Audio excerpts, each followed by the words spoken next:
إن الحمد لله نحمده ونستعينه ونستغفره ونعوذ بالله من شرور أنفسنا ومن سيئات أعمالنا من يهده الله فلا مضل له ومن يضلل فلا هادي له وأشهد أن لا إله إلا الله وأشهد أن محمدًا عبده ورسوله يا أيها الذين آمنوا اتقوا الله حق تقاته ولا تموتن إلا وأنتم مسلمون يا أيها الناس اتقوا ربكم الذي خلقكم من نفس واحدة وخلق منها زوجها وبث منهما رجالا كثيرا ونساء واتقوا الله الذي تساءلون به والأرحام إن الله كان عليكم رقيبا يا أيها الذين آمنوا اتقوا الله وقولوا قولا سديدا يصلح لكم أعمالكم ويغفر لكم ذنوبكم ومن يطع الله ورسوله فقد فاز فوزا عظيما أما بعد فإن خير الحديث كتاب الله وخير الهدي هدي محمد صلى الله عليه وسلم وشر الأمور محدثاتها وكل محدثة بدعة وكل بدعة ضلالة وكل ضلالة في النار قال الله تعالى في كلامه المجيد أعوذ بالله من الشيطان الرجيم بسم الله الرحمن الرحيم يا أيها المدثر قم فأنذر وربك فكبر وثيابك فطهر والرجز فهجر. محترم خواتین و حضرات، اللہ تبارک و تعالیٰ کا لاکھ شکر ہے جس نے ہمیں امت محمدیہ پیدا کیا اور پھر ہماری رہنمائی، ہماری رشد و ہدایت کے لیے اپنے آخری نبی محمد صلی اللہ علیہ وسلم کو چنا. حضرات گرامی، خطبہ مسنونہ کے بعد میں نے سورہ مدثر کی ابتدائی آیات پڑھی ہیں. میں چاہوں گا کہ آج کا خطبہ جمعہ انہی آیات کی روشنی میں ہو. حضرات گرامی، اللہ تبارک و تعالی نے جب سورہ الگ کو نازل کیا، سورہ الگ کی ابتدائی 5 آیتیں جب غار حرا میں نازل کیا، اس کے بعد وحی کا سلسلہ بند ہو گیا. اللہ کے رسول صلی اللہ علیہ وسلم مضطرب اور بے قرار ہو گئے، پریشان ہو گئے. ایک بار آپ نے دیکھا وہی فرشتہ جو غار حرم آیا تھا، آسمان و زمین کے بیچ میں ایک کرسی پر بیٹھا ہے. آپ صلی اللہ علیہ وسلم اماں خدیجہ کے پاس آئے اور کہا کہ مجھے کپڑا اڑا دو، مجھے کپڑا اڑا دو. اسی موقع پر یہ آیت کریمہ، یہ آیات مقدسہ، ابتدائی آیات مقدسہ سورہ مدثر کی نازل ہوئی. معلوم یہ ہوا کہ فترت وحی کے بعد، وقفہ وحی کے بعد سورہ مدثر پہلی وحی ہے. ویسے قرآن کریم میں ترتیب نزول کے اعتبار سے سورہ مدثر کو چوتھا درجہ دیا گیا ہے. تو فترت وحی کے بعد، وقفہ وحی کے بعد، یعنی جب وحی بند ہو گئی، یہ سورہ مدثر کی ابتدائی آیات نازل ہوئیں اور بقیہ اس کی نصف آیات، اس سورت کی نصف آیات مدینہ منورہ میں میرے خیال سے نازل ہوئی ہیں. بہرحال جو آج میں کہنا چاہتا ہوں، میرا عنوان آج جو ہے اسلام میں پاکی اور صفائی کا کیا اہتمام ہے، کیا خیال ہے، یہی میرا موضوع ہے. اللہ تعالیٰ فرماتا ہے یا ایھا المدثر، اے کپڑا اوڑھنے والے، اے کپڑا اوڑھنے والے، قم فانذر، آپ کھڑے ہو جائیں، فانذر، پس آپ ڈرائیں، وربک فکبر، اور اپنے رب کی آپ بڑائی بیان کریں، وثیابک فطہر، اور اے نبی اپنے کپڑے آپ صاف کریں، پاک رکھیں، والرجز فہجر، اور اے نبی گندگی کو چھوڑ دیں، گندگی سے بچیں۔ آپ صلی اللہ علیہ وسلم ہمیشہ پاک و صاف رہا کرتے تھے، لیکن اس کے باوجود کہا گیا ہے والرجز فہجر، گندگی سے بچیں۔ محترم حضرات اور میری مائیں اور بہنیں، یہ آیات مقدسہ اس وقت نازل ہوئی تھیں جب کہ روزہ فرض نہیں ہوا تھا، نماز فرض نہیں ہوئی تھی، زکوٰۃ فرض نہیں ہوئی تھی، حج فرض نہیں ہوا تھا، دیگر بنیادی عبادات فرض نہیں ہوئے تھے۔ اس موقع پر رب کائنات نے اپنے نبی محمد صلی اللہ علیہ وسلم کو پاکی کے بارے میں حکم دیا۔ معلوم یہ ہوا روزہ سے پہلے، نماز سے پہلے، زکوٰۃ سے پہلے، حج سے پہلے پاکی کا حکم رب کائنات نے اپنے نبی محمد صلی اللہ علیہ وسلم کے ذریعہ امت کو دے دیا ہے۔ معلوم یہ ہوا پاکی آپ کے مزاج کے تابع نہیں ہے، پاکی آپ کے مزاج کے مطابق نہیں ہے، بلکہ آپ کا مزاج پاکی کے تابع ہے، یعنی آپ کو یہ ہونا چاہیے کہ ہم ہمیشہ پاک اور صاف رہا کریں، آپ کو یہ ہونا چاہیے۔ تو پاکی کی یہ اہمیت اسلام کے اندر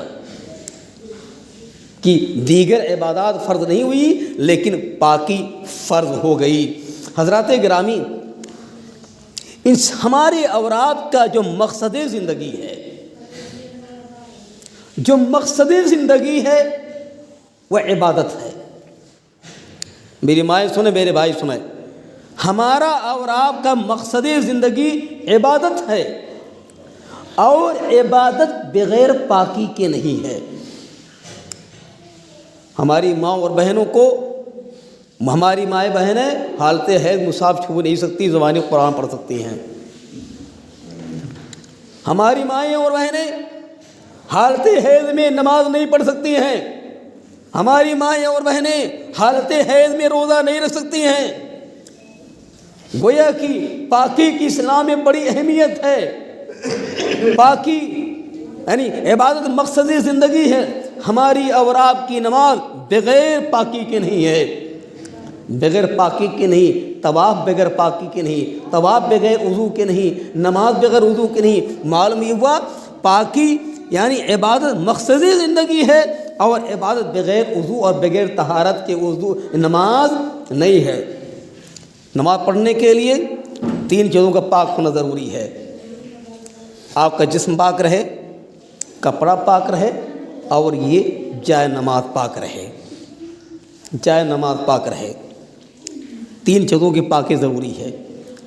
جسم آپ کا پاک، کپڑا پاک، جائے نماز پاک ہونی چاہیے۔ آپ صلی اللہ علیہ وسلم مسجد نبوی کے اندر تھے، نماز پڑھا رہے تھے۔ حدیث میں آتا ہے یصلی بنا رسول اللہ صلی اللہ علیہ وسلم، اللہ کے رسول صلی اللہ علیہ وسلم مسجد نبوی کے اندر نماز پڑھا رہے تھے۔ غور سنو، اذ خلع نعلیہ، آپ نے اپنے دونوں جوتوں کو اتار دیا۔ فلما رأى القوم ذلك القوا نعالهم، جب آپ کے پیچھے آپ کے صحابہ کرام نے دیکھا کہ نبی کریم صلی اللہ علیہ وسلم نے جوتا نکال دیا، اپنے دونوں جوتے نکال دیا، القوا نعالهم، ان لوگوں نے جوتے نکال دیے۔ فلما قضى رسول اللہ صلی اللہ علیہ وسلم صلاته، جو اللہ کے رسول صلی اللہ علیہ وسلم نے نماز پوری کی، فلما قضى رسول اللہ صلی اللہ علیہ وسلم صلاتہ، جو آپ صلی اللہ علیہ وسلم نے اپنی نماز کو پوری کیا، سنو غور سے، آپ نے فرمایا کہ ما حملکم علی القاء نعالکم، تم لوگوں نے اپنے جوتے کیوں اتار دیے نماز کے اندر؟ صحابہ کرام نے جواب دیا رأیناک القیت نعلیک فالقینا نعالنا، فقال رسول اللہ صلی اللہ علیہ وسلم جاءنی جبریل فاخبرنی بأن فی نعلیہ اذن او قذرا فإذا جاء أحدكم إلى المسجد فلينظر في نعليه فإن رأى خضرا أو خبثا فليمسح وليصلي فيهما۔ آپ نے فرمایا میرے دونوں جوتوں کے اندر گندگی لگی، جبریل آئے اور بتائے اے محمد تیرے جوتوں کے اندر گندگی لگی ہے، میں نے اپنے جوتے نکال دیے، اور آپ نے فرمایا جب تم میں کوئی شخص مسجد کے اندر آئے اپنے جوتوں کو دیکھے، اگر گندگی لگی رگڑ دے اور اسی میں نماز پڑھ لے۔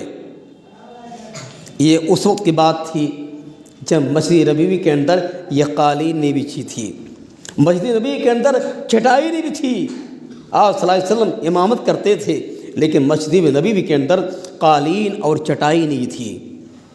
تو معلوم یہ ہوا آج بھی جنازہ پڑھنا ہو اپنے جوتوں کے اندر آپ جنازہ کی نماز پڑھ سکتے ہیں۔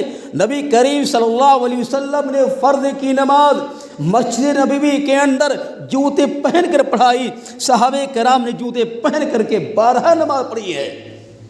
تب مسجد نبوی کے اندر قالین نہیں تھی، چٹائی نہیں تھی، لہذا جنازے کی نماز جوتے کے اندر پڑھنا جائز، شرط ہے آپ کے جوتے کے اندر، آپ کی چپل کے اندر گندگی نہ لگی ہو۔ بہرحال مابقہ یہ رہا تھا کہ 3 چیزوں کی پاکی ضروری ہے، بدن کی، لباس کی، اور جہاں نماز پڑھی جائے وہاں پاکی ضروری ہے، اس کے بغیر آپ کی نماز نہیں ہوگی۔ حضرات گرامی، نماز آپ لاکھ پڑھیں لیکن گرچہ نماز کے اندر خوشی اور خضوع پائے جائے، لیکن اگر وضو نہیں تو آپ کی نماز نہیں ہے، اور وضو بغیر طہارت کے نہیں، آپ کا جسم پاک ہو تب وضو بنائیں گے، لہذا بغیر وضو کے نماز، بغیر طہارت کے نماز نہیں ہے۔ شیعہ حضرات اللہ خیر کرے، شیعوں کی نماز نہیں، شیعہ پیر پر کبھی بھی شیعہ پیر کبھی نہیں ہوتے ہیں، شیعہ بغیر موزے کے پیر پہ مسح کرتے ہیں۔ اور بات اور کہہ دے رہا ہوں، یہ جو کٹے موزے چلے ہیں، جو ہاف موزے چلے ہیں، جس میں آپ کے ٹخنے دکھائی دیتے ہیں، ان موزوں پر مسح کرنا جائز نہیں۔ وضو کے اندر آپ کو اپنا ٹخنا، آپ کو ٹخنوں کے ساتھ آپ کا پیر دھونا فرض، لہذا اگر آپ نے ہاف موزے پہن رکھے ہیں جس میں ٹخنے دکھائی دے رہے ہیں اور اس پر آپ مسح کر رہے ہیں، یہ جائز نہیں، آپ کا وضو نہیں ہوگا، گویا کہ آپ نے پیر پہ مسح نہیں کیا، آپ کا پیر کھلا ہے، آپ کا پیر کھلا ہے، آپ نے کھلے پر مسح کیا ہے۔ حضرات گرامی، اللہ تبارک و تعالیٰ قرآن کریم میں فرماتا ہے ان اللہ یحب التوابین ویحب المطہرین، اللہ تعالیٰ یقیناً توبہ کرنے والوں کو پسند کرتا ہے، ویحب المطہرین، اور پاک رہنے والوں کو پسند کرتا ہے۔ توبہ باطنی طہارت ہے اور یہ نہانا دھلنا اس ظاہری طہارت ہے، لہذا یہ اللہ تعالیٰ پاک رہنے والوں کو پسند کرتا ہے۔ قبا والوں کے اللہ تعالیٰ نے قرآن کریم میں تعریف کی ہے، فیہ رجال یحبون ان یطہروا واللہ یحب المطہرین۔ قبا کے اندر ایسے افراد ہیں جو پاک رہنا پسند کرتے ہیں۔ اللہ تعالیٰ نے قرآن کریم میں قبا والوں کی تعریف بیان کی ہے، اس کی وجہ کیا تھی؟ جب اللہ تعالیٰ نے قبا والوں کی تعریف کی، اس وقت استنجا کرنا، پاکی حاصل کرنا ڈھیلے سے، پتھر سے عام بات تھی، پانی کی قلت ایک عام بات تھی، ڈھیلے سے، پتھر سے استنجا کرنا کی عام بات تھی۔ پانی نہیں تھا، پانی تھا کم تھا، پانی پینے کے لیے تھا، کتنی قلت تھی، اس موقع پر بھی قبا والے کیا کرتے تھے؟ پہلے ڈھیلے سے اور پتھر سے استنجا لیتے تھے، اس کے بعد پانی کا استعمال کرتے تھے۔ اللہ تبارک و تعالیٰ کو یہ ادا انتہا پسند آئی، بے انتہا پسند آئی، اور اللہ تعالیٰ نے ان کے بارے میں قرآن کریم میں آیات نازل کر دی۔ تو بہرحال یہ پاکی کا اہتمام ہونا چاہیے۔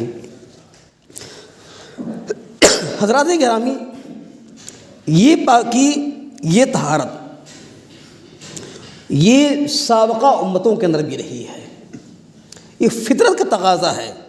اللہ کے رسول صلی اللہ علیہ وسلم نے فرمایا اشر من الفطرہ، 10 چیزیں فطرت میں ہیں، اور جن کو نبی کریم صلی اللہ علیہ وسلم نے فطرت میں کہہ دیا ہے، معلوم یہ ان کا تعلق سابقہ امتوں سے بھی رہا ہے۔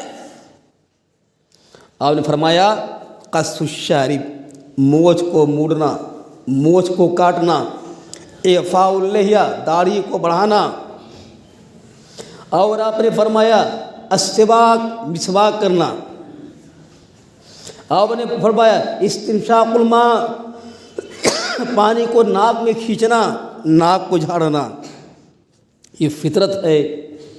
اب دیگر انبیاء کی شریعتوں میں یہ چیز موجود تھی، ناک کو جھاڑنا۔ آپ نے فرمایا قص الاظفار، ناخون کو کاٹنا، ناخون بڑے بڑے نہ ہونے پائے، اور آپ نے فرمایا غسل براجم، ان پوروں کو دھلنا۔ ہمارے آپ کے پور جو ہیں نشانات ہیں، یہ دیگر انبیاء کی شریعتوں کے اندر بھی ان پوروں کی صفائی کا اہتمام تھا۔ غسل براجم، پوروں کو دھلنا، اور آپ نے فرمایا نتف الابط، بغل کے بال اکھاڑنا، آپ نے فرمایا حلق العانہ، زیر ناف بال موڑنا، اور آپ نے فرمایا آپ نے فرمایا انتقاص الماء، استنجا کرنا، استنجا کرنا۔ کچھ سالوں پہلے، یعنی یہ 10 چیزیں ایسی ہیں جو فطرت میں سے ہے، اور جس کو نبی کریم صلی اللہ علیہ وسلم نے کہہ دیا فطرت میں سے ہے، وہ یہ کہ تمام انبیاء کی شریعتوں کے اندر یہ چیز موجود تھی۔ وہ کیا؟ داڑھی کو بڑھانا، مسواک کرنا، ناخون کاٹنا، بغل کے بال اکھاڑنا، زیر ناف بال موڑنا، استنجا کرنا، اور اس طریقے سے داڑھی کا بڑھانا، مونچھوں کاٹنا، ناک کو جھاڑنا، یہ چیز موجود تھی۔ کچھ برس پہلے، برسوں پہلے، ہمارے دیہات کی حوا کی بیٹیاں، آدم علیہ السلام کی بیٹیاں، ہماری مائیں اور بہنیں، ہماری اسلامی مائیں اور بہنیں، یہ قضاء حاجت کے لیے جاتی تھیں بغیر پانی کے، بغیر لوٹے کے۔ کیا شرم آتی ہے! ہماری مائیں بہنیں خصوصاً معذرت کے ساتھ، ہماری اسلامی مائیں بہنیں سنیں معذرت کے ساتھ، یہ قضاء حاجت کے لیے جاتی تھیں، شرم آتی تھی بدھی لے جاتے ہوئے۔ یہ سنیں، کیا اسلام کی یہ خلاف ورزی نہیں تھی؟ یقیناً یہ اسلام کی خلاف ورزی تھی۔ اگر ہماری مائیں بہنیں کسی اپنی ماں اور بہن اور بیٹی کو دیکھتی ہیں، وہ قضاء حاجت کے لیے جاتی ہے، بغیر بطنی کی جاتی ہے، اس کے گھر میں اگر پیخانہ نہیں بنا ہوا ہے، اگر بغیر بطنی کی جاتی ہے، اس کو روکیں، اس کو روکیں، اس کا یہ فرض بنتا ہے، یہ واجب ہے۔ اسلام کا پیغام یہ ہے کہ پاک اور صاف رکھا جائے۔ اور میں نے کہا میری ماں بہنوں، نماز کا حکم نہیں آیا تھا، روزے کا حکم نہیں آیا تھا، زکوٰۃ کا حکم نہیں آیا تھا، حج کا حکم نہیں آیا تھا، لیکن تمہاری پاکی اور صفائی کا حکم آ چکا تھا۔ معلوم یہ ہوا پاکی اور صفائی مقصد زندگی ہے، اور یہ ہر انسان سے یہ مطلوب ہے۔ حضرات گرامی، تو آج جمعہ کا دن ہے، حدیث میں آتا ہے غسل یوم الجمعۃ واجب علی کل محتلم، ہر بالغ پر جمعہ کے دن غسل کرنا واجب ہے۔ یہ واجب کس معنی میں ہے؟ اس سے قطع نظر یہ عوام بتانے کی ضرورت نہیں ہے کہ مستحب ہے کہ کیا ہے، کہ سنت ہے، کہ مؤکد ہے، کیا ہے۔ عوام کو پیغام دینے کی ضرورت ہے کہ آج جمعہ کا دن ہے، نہا کراؤ، کم سے کم ہفتے ایک بار نہا لیا کرو۔ یہ پیغام دینے کی ضرورت یہ ہے، اور یہ تشریح نہیں کرنے کی ضرورت ہے یہ مؤکد ہے کہ مستحب ہے، کیا ہے۔ یقیناً مستحب ہے، اس سے انکار نہیں ہے۔ تو جمعہ کے دن غسل کرنا ہر بالغ پہ یہ واجب ہے، لہذا جمعہ کے دن غسل کر کے آیا کرو۔ آپ صلی اللہ علیہ وسلم نماز جمعہ کا دن تھا، مسجد نبی میں آپ صلی اللہ علیہ وسلم جمعہ پڑھا رہے تھے، جمعہ کے لیے بیٹھے تھے، پتہ چلا کہ صحابہ کرام آئے، سخت گرمی کا موسم تھا، صحابہ کرام باہر سے آئے، اس وقت اے سی نہیں لگی تھی، پنکھے نہیں تھے، بدبو پھیل اٹھی۔ آپ نے جو خطبہ دیا، کہا کہ جمعہ کے دن غسل کرنا واجب ہے۔ اگر آپ کا جسم بدبو کر رہا ہے، بدبو آ رہی پسینے سے، یقیناً آپ کے لیے غسل کرنا واجب ہے، کیونکہ پسینے کی بو ہر ایک کو برداشت نہیں ہوتی ہے۔ بہرحال اور دیکھا جائے یہ وضو انسان، ہم غور کرتے ہیں پاکی اور صفائی آج کا عنوان، انسان وضو بناتا ہے، غور کیجئے یہ وضو کرنا صرف انہی جگہوں پہ ہے جو اعضاء کھلے ہیں، یعنی اعضائے وضو کھلے رہتے ہیں۔ انسان 5 مرتبہ وضو کرتا ہے، اس کے چہرے سے، اس کے ہاتھ سے، اس کے پیر سے گندگی زائل ہو جاتی ہے، کانوں مسح کرتا ہے، گندگی زائل ہو جاتی ہے۔ تو شریعت کا کوئی کام حکمت سے خالی نہیں ہے۔ وضو کرنا صرف اعضائے وضو ان اعضاء پہ ہے جو اعضاء کھلے رہتے ہیں، بہت بڑی اس کے اندر حکمت ہے۔ اور دانتوں کو صاف کر کے آنا چاہیے۔ آپ صلی اللہ علیہ وسلم جو گھر میں داخل ہوتے تھے، اے پان اور ڈاکٹر کھانے والے سنو غور سے، آپ صلی اللہ علیہ وسلم آپ جو گھر میں داخل ہوتے تھے تو پہلا جو کام کرتے تھے، اماں عائشہ کمرے میں، اماں خدیجہ کمرے میں، یا کہ اماں خدیجہ پہلے تھے، اماں خدیجہ کمرے میں جایا کرتے تھے، جو اماں عائشہ کمرے میں جاتے تھے، دیگر ماؤں کے گھر میں آپ صلی اللہ علیہ وسلم جاتے تھے، ہماری ماؤں کے گھر میں جاتے تھے آپ صلی اللہ علیہ وسلم، تو پہلا جو کام کرتے تھے مسواک کرتے تھے۔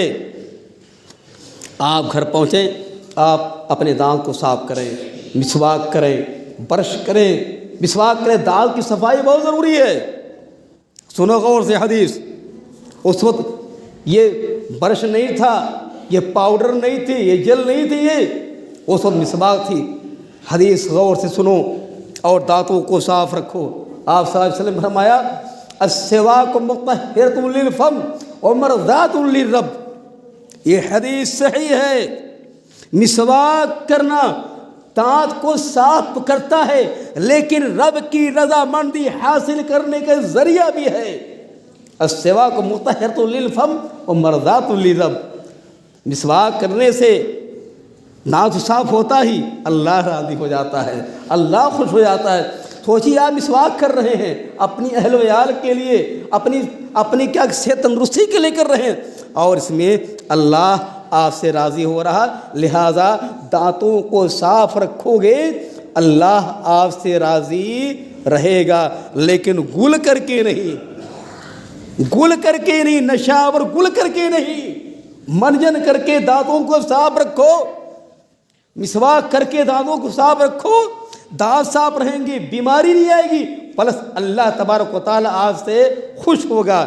حضرات گرامی، آپ نے فرمایا اگر مجھے مشقت کا ڈر نہ ہوتا لولا ان اشق علی امتی لامرتهم بالسواک عند كل صلاۃ، اگر مجھے مشقت کا خدشہ نہ ہوتا، مشقت کا ڈر نہ ہوتا، میں اپنی امت کو ہر نماز پر مسواک کرنے کا حکم دیتا۔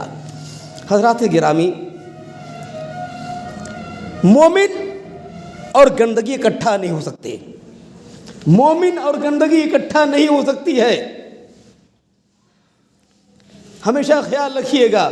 آپ نے فرمایا اتقوا اللاعنین، ممکن ہے یہ 5 بھی ہو سکتا ہے معذرت کے ساتھ، اتقوا اللاعنین، آپ نے فرمایا 2 لعنت والی چیزوں سے بچو۔ صحابہ کرام نے فرمایا وما اللعنان یا رسول اللہ، اے اللہ کے رسول لعنت والی چیز کیا ہے؟ آپ نے فرمایا الذی یتخلی فی طریق الناس او فی ظلہم، جو لوگوں کے راستے میں پیخانے کرتا ہے یا ان کے سایہ حاصل کرنے کی جگہوں میں پیخانے کرتا ہے۔ راستے کا گندا رہنا مسلم معاشرے کی پہچان ہے، مسلم معاشرے کی پہچان ہے. جہاں دیکھو راستہ گندا سمجھ جاؤ مسلم معاشرہ ہے، اور جہاں دیکھو گندا ماحول راستہ صاف ہے سمجھ جاؤ یہاں دوسرے ہیں. مسلم معاشرے کی پہچان ہے راستے میں کوڑا پھینکنا، گندگی پھینکنا، گندے پانی بہانا مسلم معاشرے کی پہچان ہے. میں وہ حدیث صحیح بول رہا ہوں، ایک صحیح حدیث آتی ہے، اگر راستے میں گندگی کی وجہ سے، راستے میں گندے پانی کی وجہ سے، راستے میں کوڑا کرکٹ کی وجہ سے اگر کسی کی زبان سے بد دعا نکل گئی، اس کی بد دعا ڈائریکٹ بارگاہ الہی میں جاتی ہے اور قبول ہو جاتی ہے. راستے کے اندر گندگی ہے، کوڑا کرکٹ ہے، اگر ہمیں اور آپ کسی کی تکلیف ہو گئی ہے اور اس نے بد دعا کر دی ہے، لعنت کر دی ہے، اس کی لعنت اللہ کے حق قبول ہو جائے گی، اس بندے کے حق میں قبول ہو جائے گی. اگر بد دعا کر دی ہے بد دعا قبول ہو جائے گی. لہذا یہ راستوں کو گندگی سے بچاؤ، راستوں کو گندگی سے بچاؤ. اور حضرات گرامی، حدیث میں آتا ہے، آپ نے فرمایا انہو سیکون فی ہذہ الامت قوم یبالغون فی الطہور والدعاء. سنو غور سے، حدیث میں آتا ہے، آپ نے فرمایا میری اس امت کے اندر ایسی قوم پیدا ہوگی جو طہارت میں اور دعا میں مبالغے سے کام لے گی. حضرات گرامی، لیکن میرے طہارت بیان کیا، پاکی بیان کیا، آپ دعا میں غلو نہ کریں گے. آپ دعا کریں، میڈ ان انڈیا دعا نہ پڑھیں. وہ دیکھیں لمبی لمبی دعائیں کرتے ہیں لیکن قبول نہیں ہوتی. کیوں؟ وہ ہمارے اور آپ کے مولوی صاحب نے وہ دعا بنائی ہے، امام نے دعا بنائی ہے، وہ قبول نہیں ہوتی ہے. آپ نے فرمایا ایک ایسا وقت آئے گا میری امت کے اندر ایک قوم ہوگی، یہ قسم کے افراد ہوں گے جو دعا مبالغے سے کام لیں گے لیکن دعا قبول نہیں ہوگی، اور طہارت میں پاکی حاصل کرنے مبالغے سے کام لیں گے. حضرات گرامی، کیسے بات سنیے غور سے. انسان آج صلی اللہ علیہ وسلم نے آپ کو حکم دیا وضو بنانے کا، عضو کو 3 بار سے دھونا جائز نہیں ہے، کسی بھی عضو کو 3 بار سے دھونا جائز نہیں ہے. یہ آنکھوں دیکھی حالت ہے. بعض ہمارے اساتذہ تھے ظہر کی اذان کے ساتھ وضو کرنے بیٹھتے تھے اور ظہر کی 2 رکعت ختم ہو جاتی کہنا پڑتا تھا استاد محترم بس. انسان جب طہارت کے اندر مبالغے سے کام لے گا تو جانتے ہو ایسی بیماری ہو جائے گی جس کو کہتے ہیں وسوسے کی بیماری کہتے ہیں، جس کا علاج ڈاکٹر کے یہاں نہیں ہے. ہماری مائیں بہن برتن دھلتی ہیں، آپ کو شبہ پاک کی ناپاک، پاک کی ناپاک خوب دھلوا رہے ہیں. حضرات گرامی، کتا اگر منہ میں ڈال دیا آپ کو منہ کے آپ کے برتن میں 10 بار دھلیں گے. اگر ہماری ماں بہنوں نے 3 بار کو برتن کو دھل دیا، پاک مانو اس کو، صاف مانو اس کو. اور حضرات گرامی، جب آپ طہارت مبالغے سے کام لیں گے، آپ جب 4 بالٹی نہائیں گے، 5 بالٹی نہائیں گے، گویا کہ آپ حد سے تجاوز کر رہے ہیں، یہ آپ کے لیے جائز نہیں ہے. تھے ایسے بعض حضرات کہ جو ٹھنڈک کے مہینے بھی فجر کی اذان کے ساتھ غسل خانے میں داخل ہوتے تھے اور فجر کی ایک رکعت ختم ہو جاتی تھی، 25 منٹ آدھے گھنٹے نہاتے تھے. اللہ غری کے رحمت کرے ایسے افراد کو.